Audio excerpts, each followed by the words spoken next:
오늘 하세나 본문은 열왕기상 13장 1절에서 10절까지의 말씀입니다. 여로보암이 제단 곁에 서서 막 분향을 하려고 하는데 바로 그때에 하나님의 사람이 주님의 말씀을 전하려고 유다로부터 베델로 왔다. 그리고 그는 그 제단 쪽을 보고서 주님께 받은 말씀을 외쳤다. 제단아, 제단아, 나 주가 말한다. 다윗의 가문에서 한 아들이 태어난다. 그 이름은 요시야다. 그가 너의 위에 분향하는 산당의 제사장들을 너의 위에서 죽여서 제물로 바칠 것이며 또 그가 너의 위에서 그 제사장들의 뼈를 태울 것이다. 바로 그때에 그는 한 가지 징표를 제시하며 이렇게 말하였다. 이것은 나 주가 말한 징표다. 이 제단이 갈라지고 그 위에 있는 재가 쏟아질 것이다. 여로보암 왕은 하나님의 사람이 베델에 있는 제단 쪽에 대고 외치는 말을 듣고 제단 위로 손을 내밀면서 저 자를 잡아라 하고 소리를 쳤다. 그러자 그 사람에게 내어 뻗은 여로보암의 손이 마비되어서 다시 오므릴 수 없었다. 그리고 곧 이어서 하나님의 사람이 주님의 말씀으로 제시한 징표대로 그 제단은 갈라지고 그 제단으로부터는 재가 쏟아져 내렸다.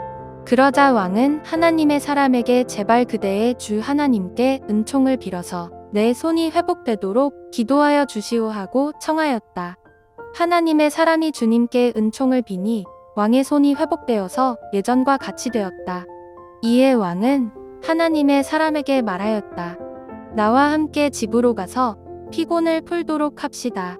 그대에게 선물도 주고 싶소. 그러나 하나님의 사람은 왕에게 이렇게 말하였다. 비록 임금님께서 저에게 왕실 재산의 절반을 주신다고 하여도 나는 임금님과 함께 갈 수 없습니다. 이곳에서는 밥도 먹지 않겠으며 물도 마시지 않겠습니다. 주님께서 나에게 명하시기를 밥도 먹지 말고 물도 마시지 말고 온 길로 되돌아가지도 말라고 하셨습니다. 그런 다음에 그는 베델에 올 때에 온 길로 돌아가지 않고 다른 길로 돌아갔다. 여로보암은 자신의 정치적 유익을 위해서 북이스라엘 사람들이 예루살렘으로 가서 예배드리지 못하게 하였을 뿐만 아니라 금송아지를 만들어 단과 베델에 두고 이것이 자신들을 애굽에서 이끌어낸 신이라고 하면서 우상 숭배를 하게 만들었습니다. 또한 레위인이 아닌 일반인을 제사장으로 세우고 절기도 마음대로 만들면서 율법까지 어겼습니다. 이런 여로보암의 행위를 보시고 하나님은 자신의 말씀을 전하시기 위해서 한 사람을 베델로 보내셨습니다. 그는 여로보암이 아니라 제단을 향해서 주님께 받은 말씀을 외쳤는데 그것은 후에 다윗의 가문에서 요시야라는 후손이 태어날 것이고 그가 제단 위에서 산당의 제사장들을 제물로 바칠 것이며 사람의 뼈가 제단 위에서 태워질 것이라는 말씀이었습니다. 여기서 산당의 제사장들을 제물로 바친다는 것은 글자 그대로 인신 제물로 바친다는 것이 아니라 그들이 제단 위에서 죽임을 당한다는 뜻입니다. 또한 단과 베델은 이방신을 섬기는 산당의 일종이며 제단 위에서 사람들의 피를 흘리고 뼈를 불태우는 행동은 부정한 피와 재로 제단을 더럽혀서 그 제단을 더 이상 제사 지낼 수 없는 부정한 것으로 만든다는 뜻입니다. 하나님께서는 여로보암이 만든 제사 장소와 제사 제도를 모두 거절하시겠다는 의미이며 징조를 주신 이유는 지금 제단을 향해 저주를 퍼붓고 있는 사람이 하나님의 사람이라는 사실을 증명해 주시기 위해서입니다. 제단을 향해 주님의 말씀을 외치는 자를 잡기 위해서 여로보암은 제단 위로 손을 내밀면서 그를 잡으라고 소리쳤습니다. 여로보암은 그를 하나님의 사람으로 인식하지 못하고 그저 자신이 만들어 놓은 종교적 체계를 비판하고 권력을 흔드는 자로만 여기고 그의 입을 막으려 했던 것 같습니다. 그런데 여로보암의 뻗은 손이 마비되어 다시 오므릴 수 없었습니다. 하나님께서 이렇게 하신 이유는 지금 말씀하고 계신 분이 능력의 하나님이시라는 것을 여로보암이 깨닫게 하시고 여로보암이 하나님의 사람을 해치지 못하도록 보호하시기 위해서입니다. 이는 하나님께서 베델과 단의 제단을 아주 싫어하시며 하나님의 사람을 통해서 선포된 말씀이 반드시 성취될 것을 미리 알려주신 것입니다. 이를 통해서 하나님은 여로보암이 회개하고 돌아오길 기대하셨습니다. 하나님의 말씀을 듣고 자신의 죄를 돌이켜 회개하면 그를 살리시고 그에게 하셨던 약속을 지키시겠다는 하나님의 사랑이 담겨 있음을 알 수 있습니다. 결국 여로보암은 하나님의 사람에게 자신의 손이 회복되길 기도해달라고 간청합니다. 하나님의 사람이 주님께 간구하자 여로보암의 손이 회복되어 예전처럼 되었습니다.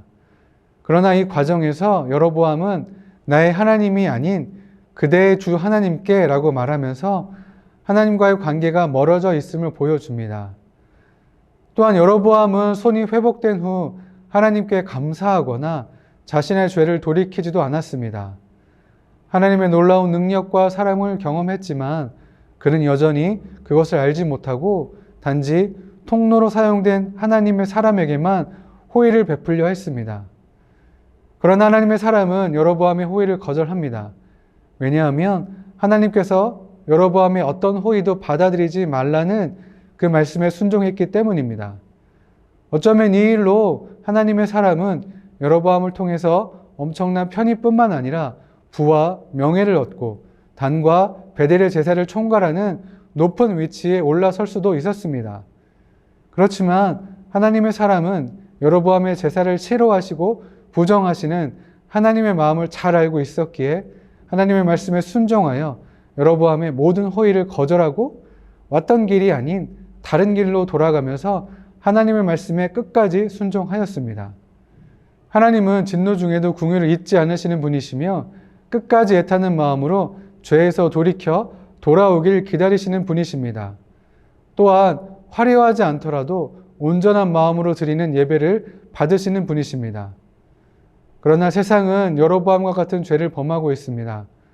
눈앞에서 말씀하시는 하나님, 죄에서 돌이켜 살리시기 위해서 말씀하시는 하나님의 음성을 외면하고 허탄한 것에 눈과 마음을 빼앗겨 버렸습니다. 오늘 하루 여로보암의 길로 행하지 않도록 주의하며 아무리 좋은 것이라 하더라도 주님이 원하시는 것이 아니라면 버리고 돌이킬 수 있는 저와 여러분들 되시길 축복합니다. 오늘의 하시조는 친구와 직장 동료에게 복음을 전하는 것입니다. 하나님께서 지혜를 주시고 기회를 열어주시길 간구하며 오늘의 하시조 함께 하시죠.